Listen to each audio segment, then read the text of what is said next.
Voilà. Donc, bonjour à tous. Bonjour à tous. Je suis donc Samba David. Ce matin, je fais cette vidéo pour que vous et moi, nous puissions échanger. Voilà. Donc, bonjour. Et il faut donc partager. Voilà. Et nous allons parler de notre identité. Voilà. Donc, bonjour à tous. Voilà. Ce matin, c'est avec la chanson de Baespito que nous allons commencer cette vidéo. Ah ouais.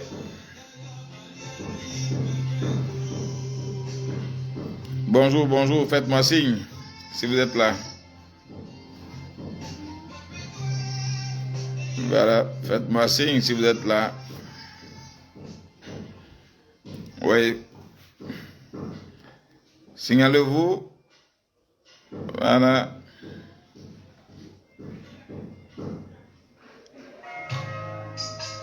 Signalez-vous.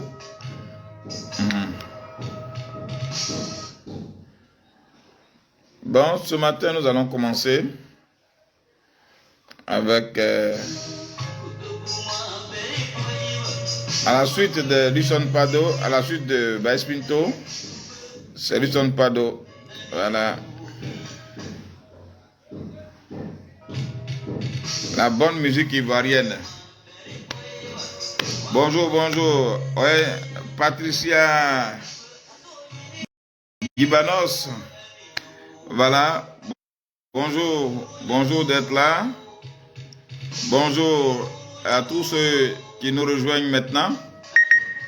Je suis, vous le constatez, Samba David. Oui, d'Orgelès, Max Héros. Voilà, bonjour d'être venu. Voilà. Il faut partager, inviter les autres à nous rejoindre maintenant. Nous allons échanger sur la question de notre identité. Voilà. Ok, il faut partager. Prudence. Voilà. Bonjour. Très heureux de vous retrouver après vraiment un long moment. Voilà. Très heureux de vous retrouver. Il faut donc partager. Voilà. Le nombre monte, c'est bien. Voilà. Partager. Ça fait vraiment des jours que nous ne sommes pas parlé, que vous ne m'avez pas vu.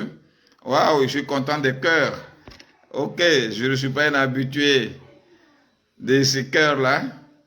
Voilà, très content. Merci, il faut partager. Demander aux autres de venir. Nous allons échanger sur notre identité. Voilà, c'est très important. Alors, nous allons donc commencer.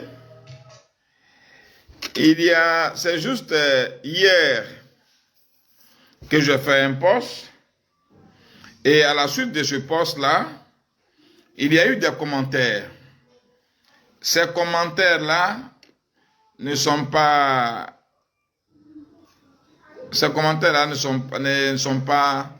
rassurants. Ces commentaires ne sont pas faits pour aider l'Ivoirien à sauver son identité. Quel est donc ce poste? Hier, donc, j'ai dit, je suis fier d'être Ivoirien. Et il faut donc que nous nous engagions avec tous les moyens pour protéger cette identité. C'est suite à ce poste-là que beaucoup d'Ivoiriens ont fait des commentaires que je voudrais partager avec vous. Certains disent qu'ils ont peur d'être traités de xénophobes. D'autres disent notre pays est devenu comme un marché gourou où les étrangers et certains Ivoiriens rentrent comme ils veulent, ils font ce qu'ils veulent. Alors eux, ils préfèrent, ils ont choisi l'option de la résignation, c'est-à-dire abandonner tout. Alors, chers Ivoiriens, je voudrais donc aborder ce sujet avec vous. Mais avant, je vous laisse écouter Lixon Pado. Voilà. Et là, c'est Zachary Noël. Voilà, la bonne musique. Et je reviens. Et il faut donc, voilà, et qui se départ avec moi ce matin, avec Père à son âme, le doyen Noël Zachary, qui nous a laissé, voilà. Ce pourquoi nous devons défendre notre identité, c'est ça. Vous voyez, abandonner son identité pour des raisons diverses, je ne crois pas. Tout à l'heure, après Zachary Noël, nous allons échanger. Il faut partager, hein. Il faut partager. Il faut partager. Donc, merci déjà à Prudence. Merci déjà à Dorgelès. Voilà. Oui, Dorgelès, Macero, tu as vu le poste? Oui. Non, ce n'est pas des individus. En fait, il ne faut pas être méchant avec eux. Mais ce sont des personnes, oui, c'est un individu effectivement qui a dit qu'il n'était pas, qu'il était fatigué, qu'il allait abandonner. Non. Pour son pays, il n'y a pas de sacrifice de trop. Voilà. Il y a la question de l'identité devient existentielle dans notre pays. Désormais, nous devons prendre le devant. Bien, prudence, bien, DCA, bien, c'est bien parlé. Donc, je reviens maintenant sur le sujet. Il faut partager. Alors, je vais donc commencer par une histoire. Vous savez, dans un village, le village non loin d'Abidjan, il y a eu une scène pareille. Il y a dans un campement où un monsieur du nom de Ngouli, voilà, de Ngouli, qui a creusé, qui a fait un puits, et ce puits-là desservait tout le campement. Il arrivait un moment, des étrangers venaient se servir dans ce puits-là. Et les enfants même de Ngouli, eux-mêmes, étaient mis au second rang. À chaque fois qu'ils venaient prendre un peu d'eau à ce puits-là, ce sont les étrangers qui disaient, nous on va puiser d'abord avant vous. Nous on va puiser d'abord avant vous. Et sur des générations, ça continuait. Et puis, à chaque fois quand on disait, bah, allons on prendre de l'eau à Ngouli, on disait non, attendons un peu. C'est les étrangers qui puisent d'abord. C'est quand ils ont fini de puiser que nous on puise. C'est devenu une norme. Pourtant, c'est devenu la norme de moi. Pourtant, ce monsieur qui a fait ce puits-là, l'a fait pour lui et ses enfants, pour des générations. Mais aujourd'hui, Ngouli est devenu la propriété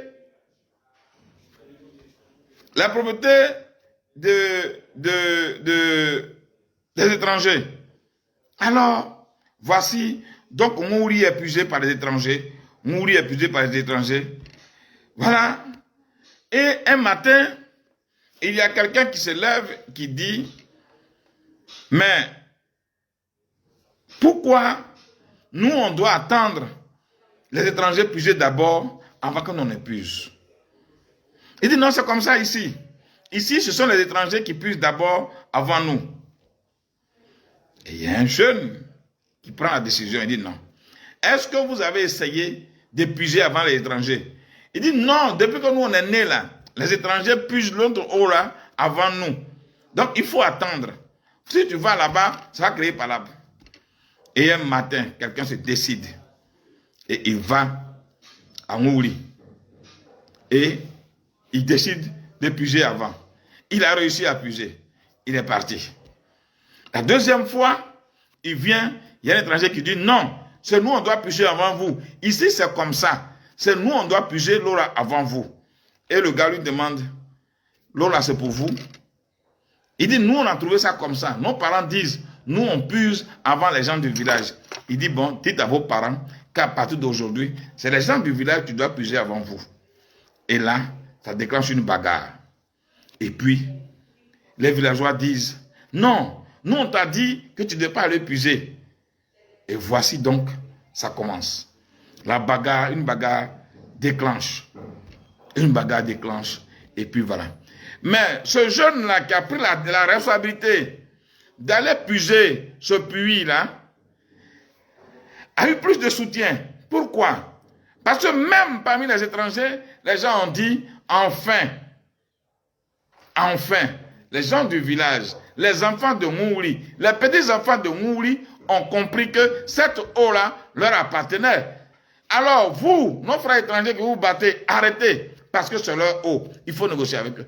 Regardez, pendant que dans le village, Ngouli était abandonné par ses frères, dans le camp des étrangers, un étranger sage dit, arrêtez-moi ça. Cette bagarre n'en vaut pas la peine, parce que Ngouli appartient aux enfants de Ngouli et à leurs petits-enfants.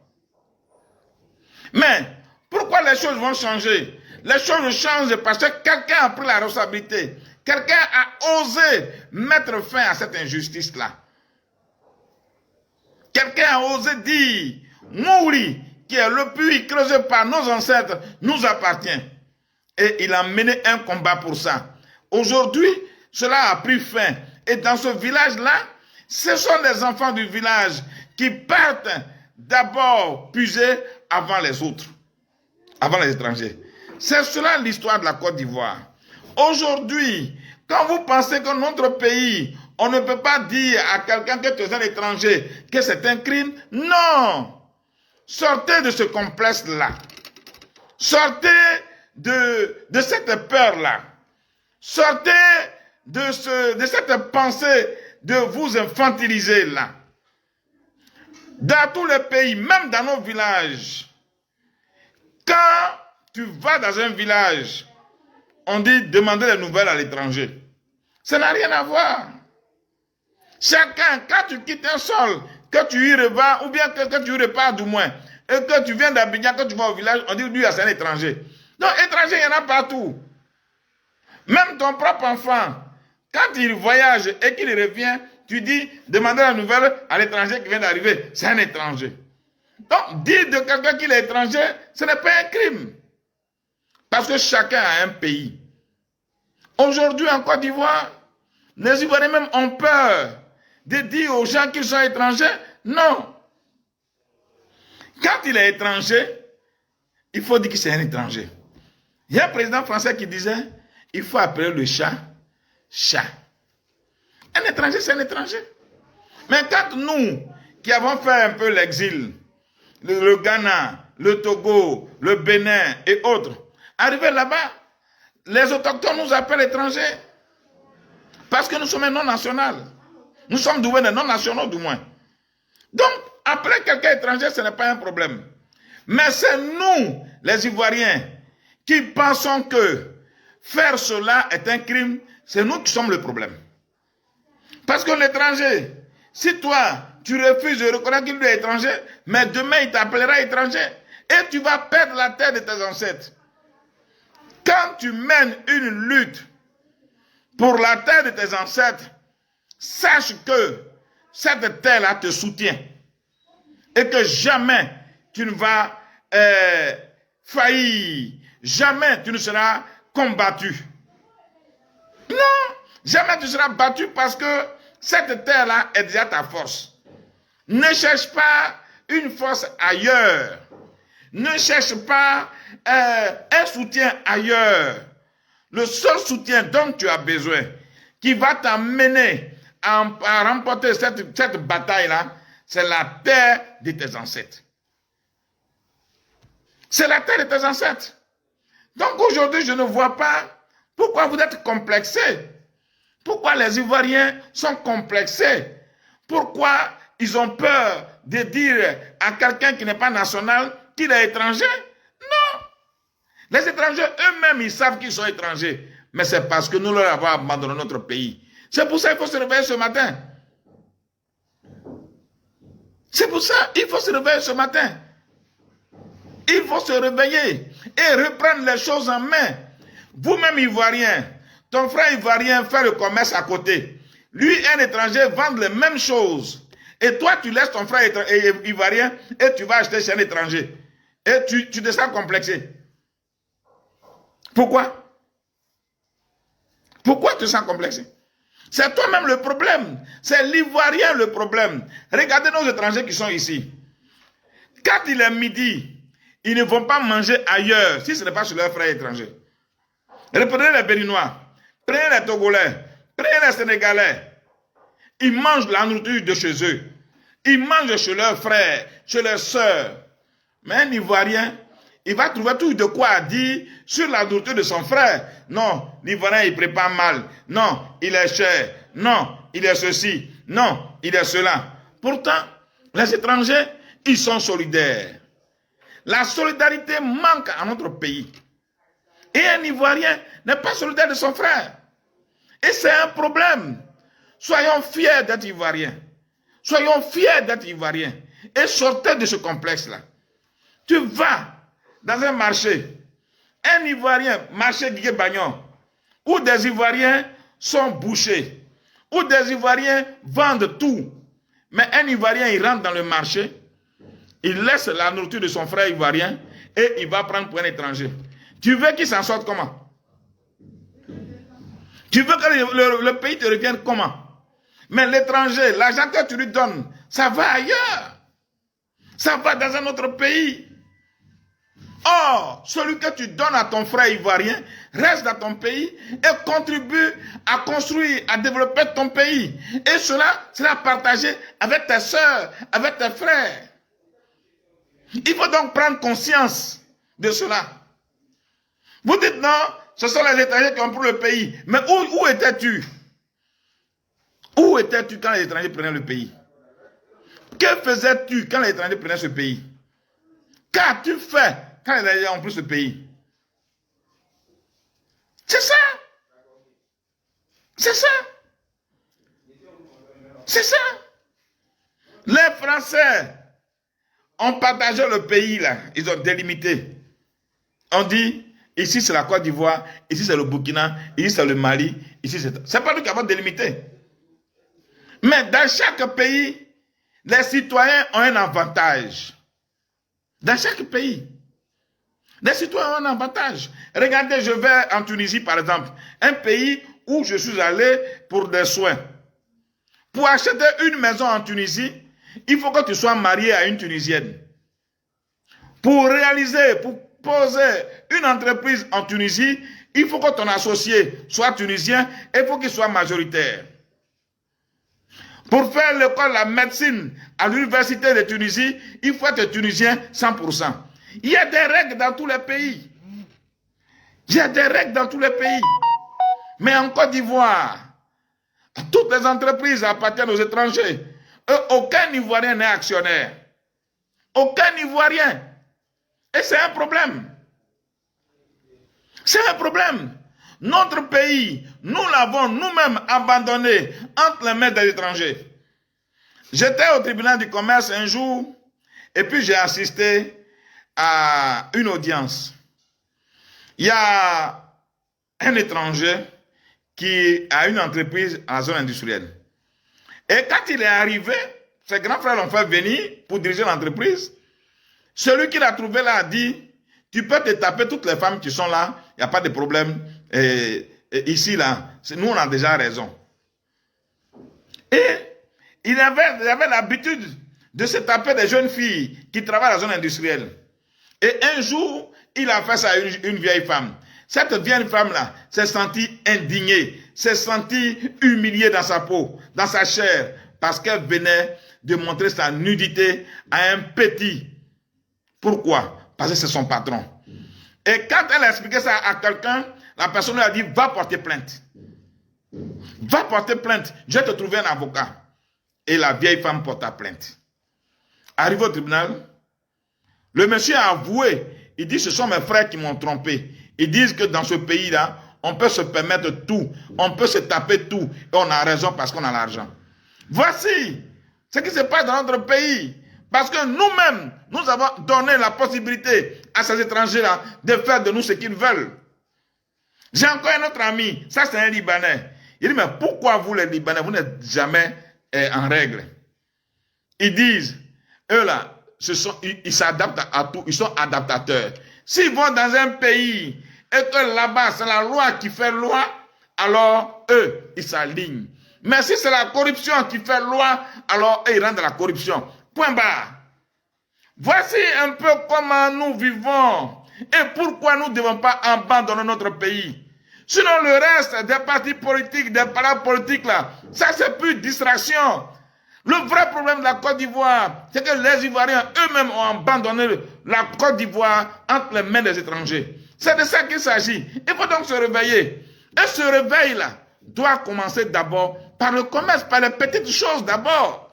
Vous visez le pouvoir, mais commençons par les petites choses d'abord. Parce que celui qui a l'argent a déjà un pouvoir. Nous n'avons pas l'argent, mais nous sommes nombreux. Nous sommes donc un pouvoir. Et le pouvoir au peuple. Commence par ça. Dans ton quartier, il y a un Ivoirien qui est boutiquier. Tu laisses l'Ivoirien et tu vas chez quelqu'un d'autre.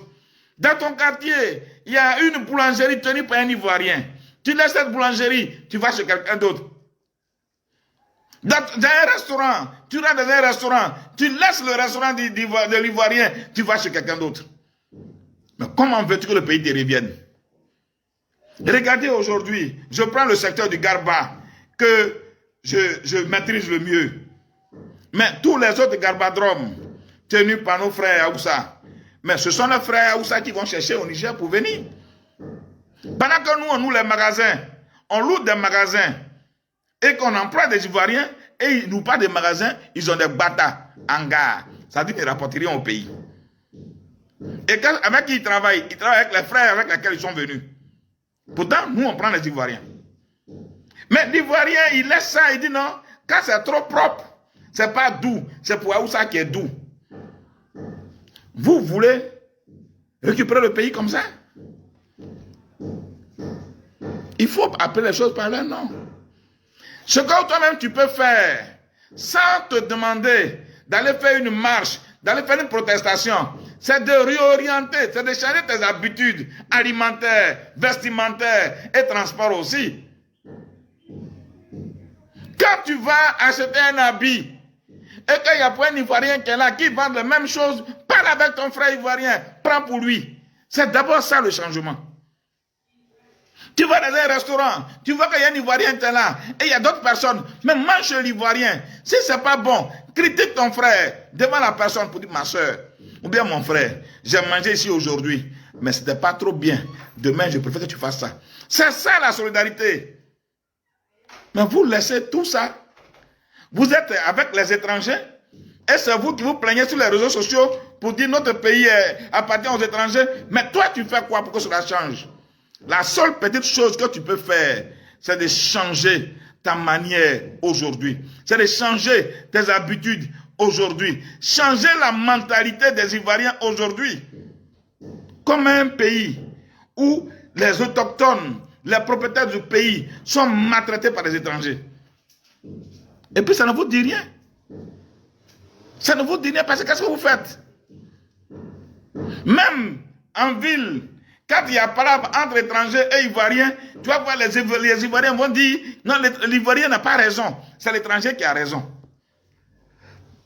J'ai eu la chance, je dis bien la chance, d'avoir fait la Maca, d'avoir fait des prisons. Et c'est une opportunité, hein, c'est un honneur d'avoir fait la prison.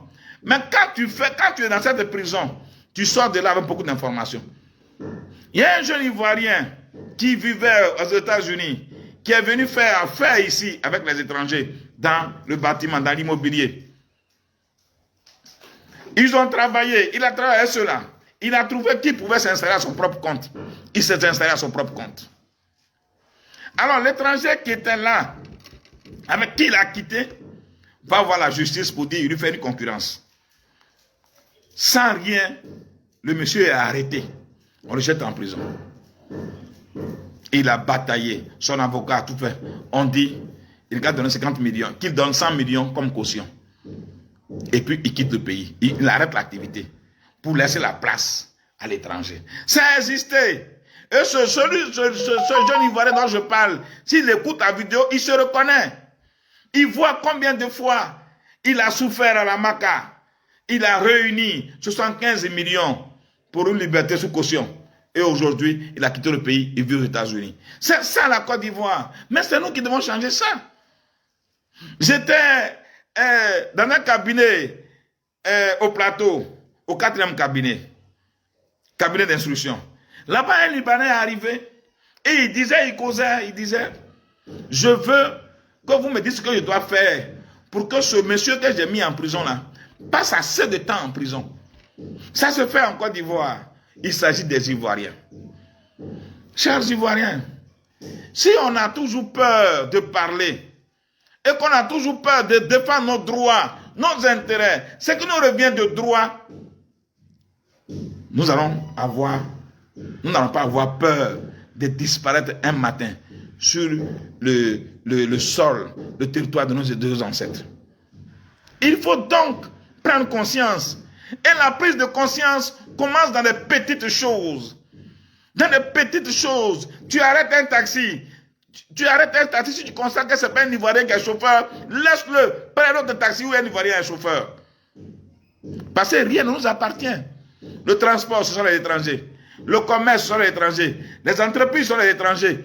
Tout, même là où nos soeurs vont se débrouiller, la prostitution, ce sont encore les étrangers qui sont là-bas. Il y a quoi? Et avec ça, c'est sur les réseaux sociaux, sous le poste des gens, vous allez venir parler de non, dans ce pays-là, est-ce qu'on peut être fier d'être Ivoirien? Il faut être fier. Parce que l'enfant, les enfants et les petits-enfants de Mououli, quand il concerne l'histoire que je viens de raconter, il a fallu que quelqu'un se décide. Alors je vous garantis donc votre conscience. S'il y a quelqu'un qui doit prendre le devant de cette lutte, je suis là. Vous qui parlez d'épargne, vous êtes en train de nous distraire. On parle de notre identité. Ce épargne a existé toujours avant que ce à quoi vous pensiez n'arrive. C'est parce que vous êtes dans des petites palabres de distraction comme ça que les étrangers avancent. Voilà. C'est parce que vous êtes dans des petites palabres qui n'ont pas de sens, dans les détails là, que les étrangers avancent. Ce pain, je l'aime, je l'ai porté. Point barre. Ce de quoi je suis en train de vous parler là, c'est de notre identité. Qui es-tu? Que veux-tu? Et où va-t-on?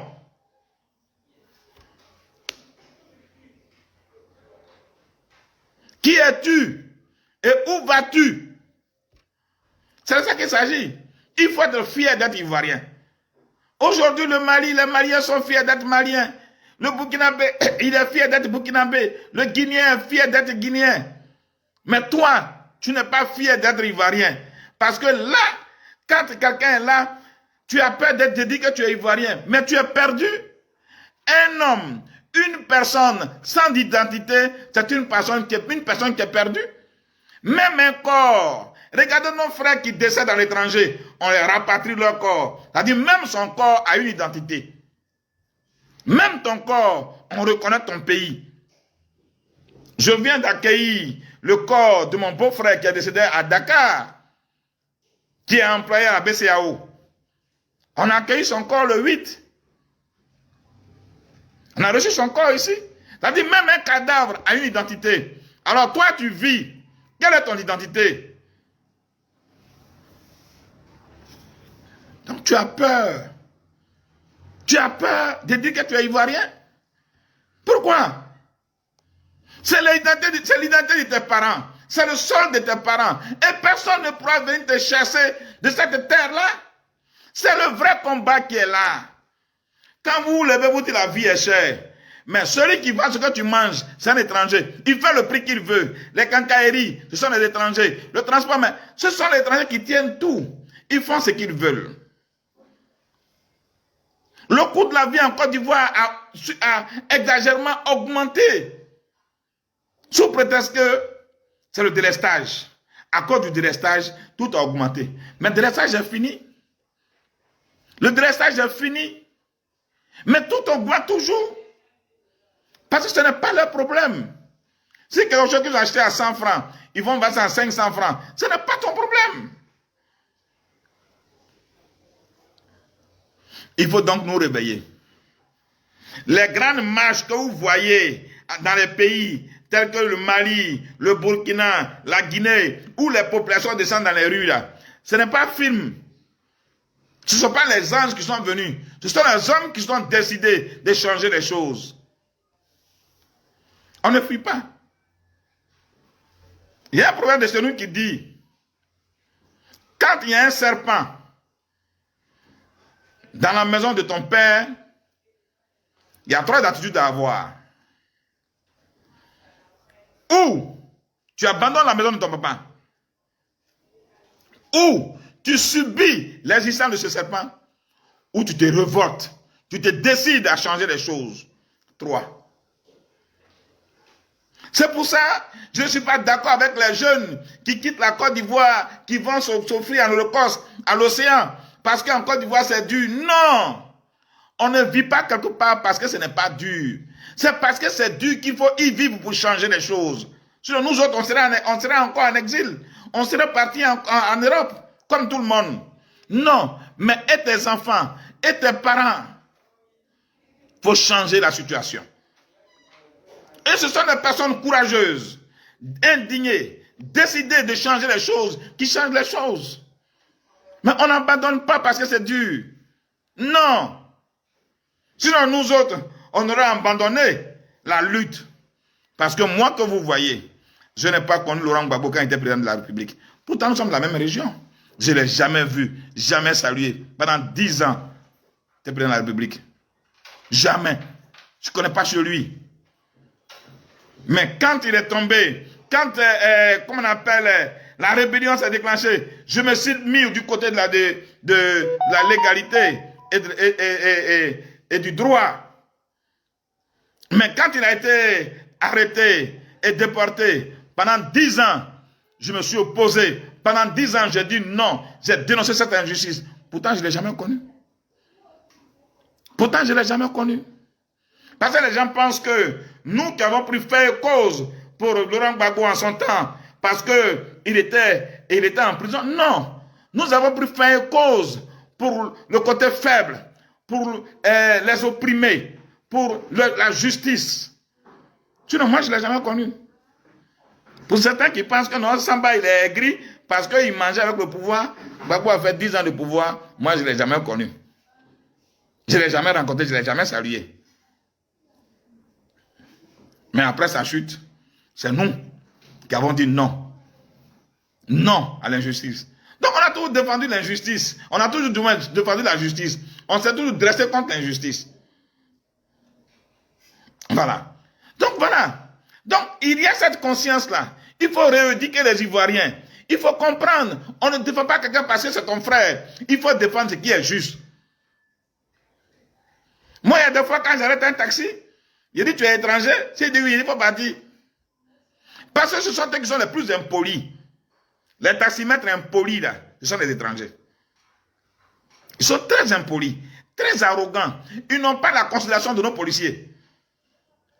Ce qui s'est passé sur l'autoroute, sur la route, où un policier s'est occupé sur un taxi, c'est un étranger qui fait ça. Ce sont les Libanais qui ont giflé nos policiers. Ils n'ont pas le respect de notre autorité. Ils n'ont pas le respect de notre drapeau. Pourtant, on ne peut pas faire ça dans leur pays. On ne peut pas faire ça dans leur pays. Ivoiriens, réveillons-nous. Réveillons-nous. Dans tous les pays, il y a des règles. Il y a des règles. Et des citoyens bénéficient de l'avantage de la citoyenneté. Mais en Côte d'Ivoire, non. L'étranger est roi. Mais parce que nous l'avons voulu. Parce que nous l'avons décidé. Il faut mettre fin à ça. Tu es ivoirien, tu es ivoirien.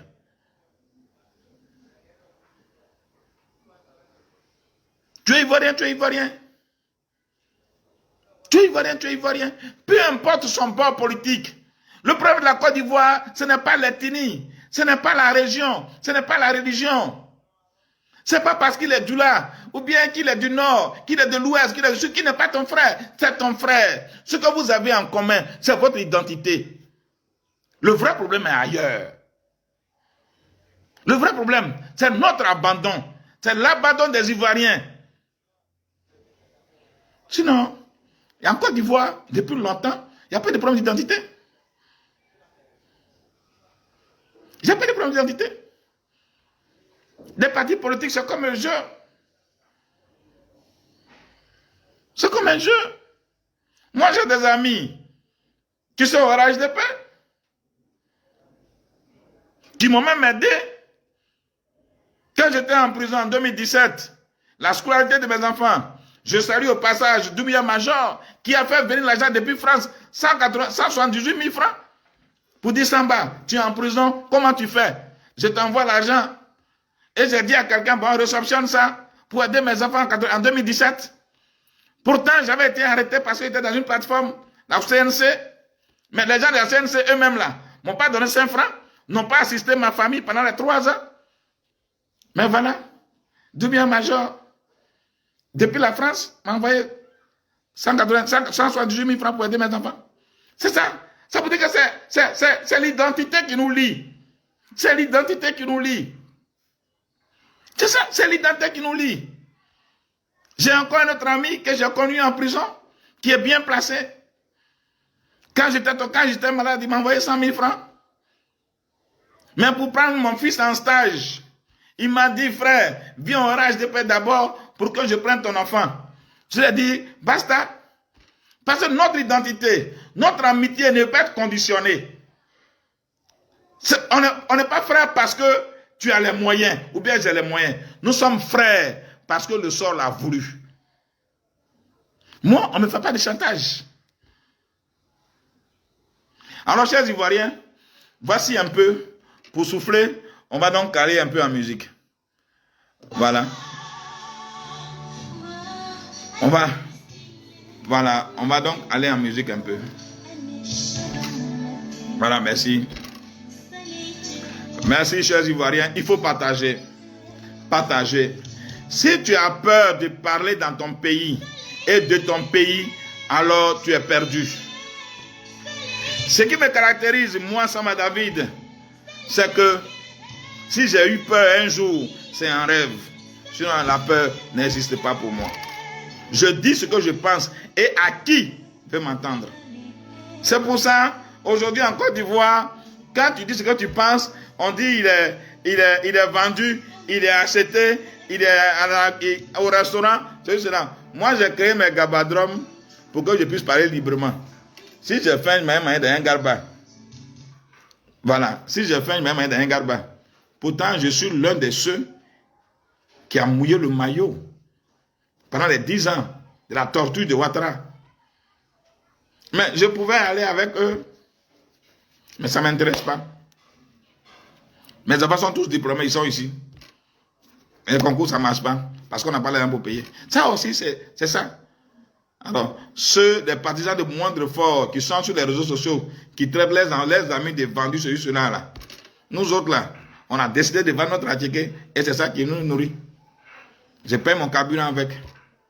Ivoirien, quittez dans ces palabres de distraction là. Il faut aller à l'essentiel. Notre identité, il faut protéger notre identité. C'est le plus important.